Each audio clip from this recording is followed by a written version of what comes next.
Selamat datang ke channel ENM, saya Teacher Tan. Video ini adalah mengenai matematik tingkatan 2, bab 11, transformasi isometri yang melibatkan subtopik mengenal dan memerihalkan pantoran. Standard pembelajaran, mengenal pantoran dan memerihalkan pantoran menggunakan berbagai jenis pewakilan. Dalam video yang lepas, kita sudah belajar transformasi isometri yang pertama, iaitu translasi. Dan kali ini kita akan belajar transformasi isometri yang kedua, iaitu pantoran. Kita lihat situasi ini. Anita berdiri di hadapan cermin. Apabila dia melihat cermin sambil mengikat rambutnya, dia akan dapat melihat rupa parasnya pada cermin tersebut. Imej Anita dalam cermin ialah hasil pantoran. Selain itu, kenderaan juga banyak menggunakan konsep pantoran. Contohnya cermin sisi dan cermin pandang belakang. Tahukah anda tulisan ambulans terbalik pada bahagian depan ambulans? Dan pernahkah anda terfikir kenapa? Sebenarnya, konsep pantoran telah digunakan. Apabila siren ambulans berbunyi, pemandu kenderaan di hadapannya dapat melihat perkataan ambulans tertera dengan betul pada cermin pandang belakang dengan mudah. Imej terbalik yang terhasil pada cermin merupakan hasil pantoran. Dan seterusnya mereka akan memberi laluan kepada ambulans. Selain ambulans, tulisan terbalik juga dapat kita lihat pada kenderaan penyelamat yang lain, seperti pada kenderaan bomba. Jadi, pantoran ialah transformasi yang berlaku apabila semua titik dipantulkan pada sata yang sama pada suatu garis yang dinamakan paksi pantoran. Kita lihat gambar raja ini. Semua titik pada objek A, B, C ini dipantulkan pada suatu garis lurus yang dinamakan paksi pantoran. Dan suatu imej A', B', C' terbentuk. Okey, seterusnya, marilah kita bincang sifat-sifat pantoran. Yang pertama, objek dan imej berada pada sebelah yang bertentangan dengan paksi pantoran. Dalam contoh ini, objek A, B, C dipantulkan pada paksi pantoran yang berwarna hijau ini. Dan imejnya terhasil di sebelah yang bertentangan dengan paksi pantoran. Dalam contoh ini, objek berada di sebelah kiri dan imejnya di sebelah kanan paksi tersebut. Yang kedua, objek dan imej mempunyai jarak serenjang yang sama dari paksi pantoran. Okey, kita buat satu garisan yang menyambungkan titik A dan A', iaitu padanan objek dan imej dengan garisan putus-putus yang berserenjang dengan paksi pantoran. Perhatikan di sini, jarak A dan A' dari paksi pantoran adalah sama, iaitu masing-masing 4 unit dari paksi pantoran. Sama juga dengan titik B dan B'. Okey, mempunyai jarak serenjang yang sama dari paksi pantoran, iaitu 5 unit. Ini juga bermakna bahawa paksi pantoran ialah pembahagi dua sama serenjang bagi garis yang menyambungkan kedua-dua objek dan imej. Seterusnya, kita lihat sifat yang ketiga. Bentuk dan saiz imej adalah sama dengan objek, tetapi orientasinya songsang.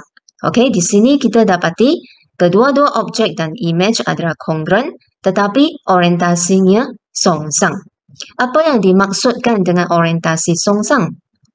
Okey, kita lihat urutan titik A, B, C pada objek.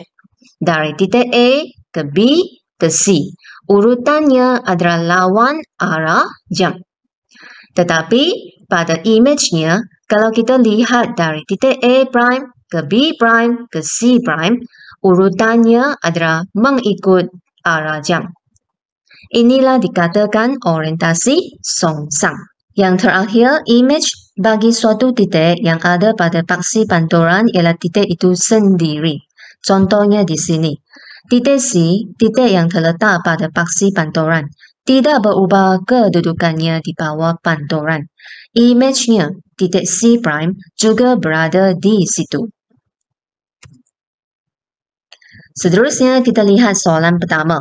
Tentukan sama ada setiap transformasi yang berikut ialah pantoran atau bukan, berikan justifikasi.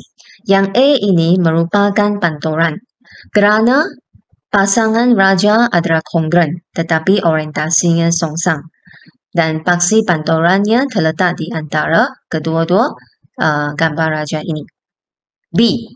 Bukan pantoran kerana pasangan raja tidak kongren. Bentuk mereka adalah tidak sama. Okey, C. Bukan pantoran kerana orientasinya adalah sama. Yang ini merupakan translasi. Okey, kita lihat D. Pantoran kerana bentuk dan saiz image adalah sama dengan objek tetapi orientasinya songsang. Paksi pantoran terletak di antara kedua-dua objek dan image. E. Bukan pantoran kerana pasangan raja tidak mempunyai jarak serenjang yang sama untuk setiap padanan yang kongren. Dan F. Merupakan pantoran kerana bentuk dan saiz image adalah sama dengan objek tetapi orientasinya songsang. Di sini terletaknya paksi pantoran. Seterusnya kita lihat simetri dalam pantoran. Simetri ialah padanan tepat dari segi saiz dan bentuk bagi satu bahagian atau sisi suatu objek.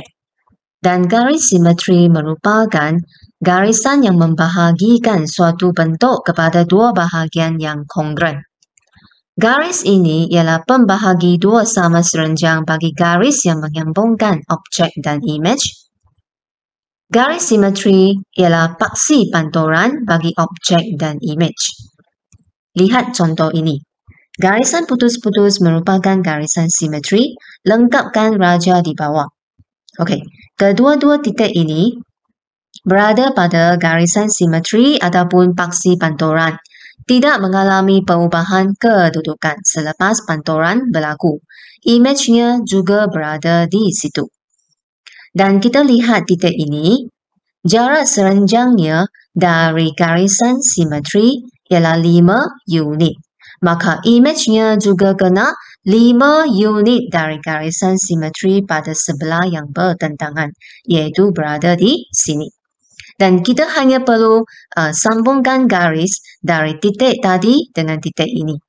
Okey, titik yang terakhir, jarak serenjangnya dari garisan simetri ialah 4 unit.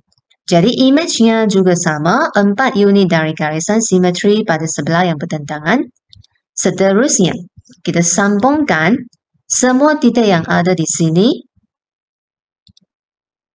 Okey, seperti ini, maka inilah jawapannya. Soalan yang kedua.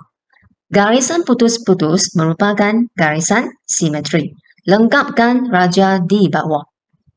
Kedua-dua titik ini yang berada pada garisan simetri ataupun paksi pantoran tidak mengalami perubahan kedudukan selepas pantoran berlaku. Image-nya juga berada di situ. Sekarang, kita pilih bucu ini. Okey, kita bina garis serenjang dari bucu ini ke garisan simetri ini. Di sini, jarak serenjangnya ialah 3 unit, 3 peta. Jadi, titik yang sepadan juga 3 unit di sebelah yang bertentangan dengan garisan simetri. Okey? Dan sekiranya set square ruler anda ada protractor, seperti pembaris ini, anda boleh terus panjangkan garisan serenjang dari bucu ini ke sini. Okey, cuma pastikan garisan yang tertera dengan nilai 90 darjah terletak di atas garisan simetri. Garisan putus-putus ini. Okey, supaya garisan yang dibina adalah berserenjang dengan garisan simetri. Okey, seterusnya sambungkan kedua-dua titik ini. Baik, sekarang kita tentukan jarak bucu ini dari garisan simetri. 1 unit kan? Maka tandakan jarak yang sama iaitu 1 unit dari garisan simetri pada garisan serenjang yang telah dibina. Kemudian kita sambungkan kedua-dua titik ini. Baik. Yang terakhir, lakukan perkara yang sama pada bucu ini. Okey, jarak serenjang 1 unit dan setengah, iaitu 1.5 petak. Panjangkan garisan serenjang ini melebihi paksi panturan di sebelah yang bertentangan. Tandakan 1 petak di sini. Langkah terakhir, kita buat satu garisan ataupun sambungkan semua titik ini dengan pembaris. Inilah jawapannya. Seterusnya, kita lihat bagaimana nak memerihalkan panturan. Di bawah panturan, kita ada objek dan image serta paksi panturan. Untuk memerihalkan panturan, kita perlu menentukan dan menyatakan paksi panturan dengan jelas. Kita lihat contoh ini. Huraikan panturan yang memetakan A kepada A prime. Buat satu garisan yang menyambungkan A ke A prime. Tentukan jarak antara kedua-dua titik ini. 6 unit, betul? Paksi panturan berada di tengah-tengah bilangan unit jarak A ke A prime, iaitu 3 unit dari A dan A prime. Okey, paksi panturan mesti melalui titik ini. Okey, maka paksi panturannya ialah paksi Y ataupun X sama dengan sifar. Persamaan bagi paksi Y ialah X sama dengan sifar kerana koordinat X pada semua titik yang berada di paksi Y ialah sifar. Okey, X sentiasa sifar.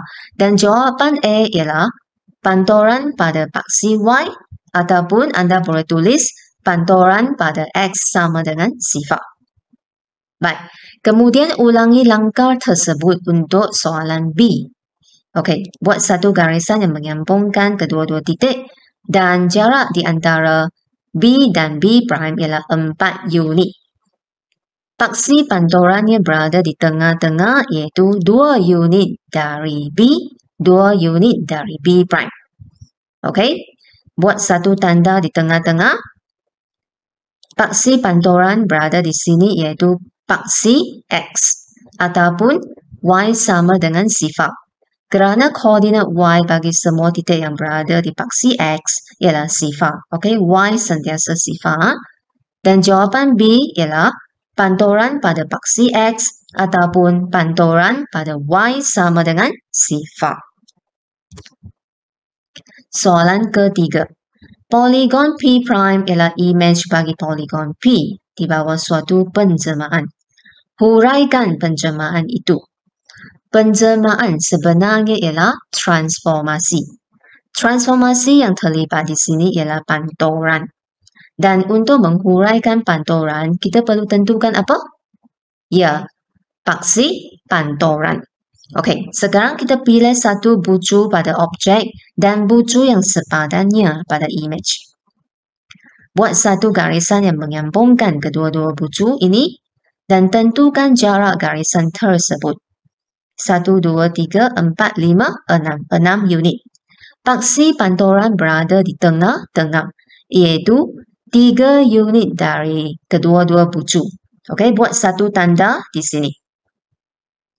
Ulangi langkah tersebut pada bucu yang lain. Katakan kedua-dua bucu yang sepadan ini, jaraknya ialah 4 unit. Dan buat satu tanda di tengah-tengah, iaitu 2 unit dari kedua-dua bucu. Maka garisan ini merupakan paksi panturan yang warna kuning ini ya. Oleh kerana koordinat X bagi semua titik yang berada pada garisan ini ialah 1. Maka persamaan bagi paksi panturan ini ialah X sama dengan 1. Jadi jawapan ialah panturan pada X sama dengan 1. Soalan keempat. Poligon Q prime ialah imej bagi poligon Q di bawah suatu panturan. Huraikan panturan tersebut. Okey, so seperti tadi, pilih satu bucu pada objek dan bucu yang sepadannya pada imej. Okey, Kemudian buat satu garisan yang menyambungkan kedua-dua bucu. Panjang garisan tersebut ialah 2 unit.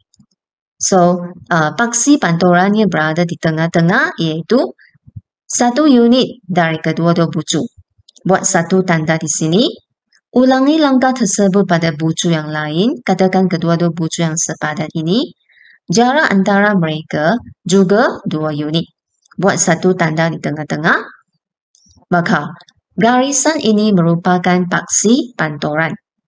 Oleh kerana koordinat Y bagi semua titik yang berada pada garis ini ialah 4. Y sentiasa 4. Maka persamaan bagi paksi panturan ialah Y sama dengan 4. Jadi jawapan ialah panturan pada Y sama dengan 4. Setakat ini sahaja untuk video kali ini dan cikgu berharap agar video ini dapat membantu anda untuk memahami konsep bagi tajuk hari ini. Kalau rasa video ini membantu, sila like, share, komen dan jangan lupa subscribe. Selamat belajar. Sekian terima kasih. Kita jumpa lagi.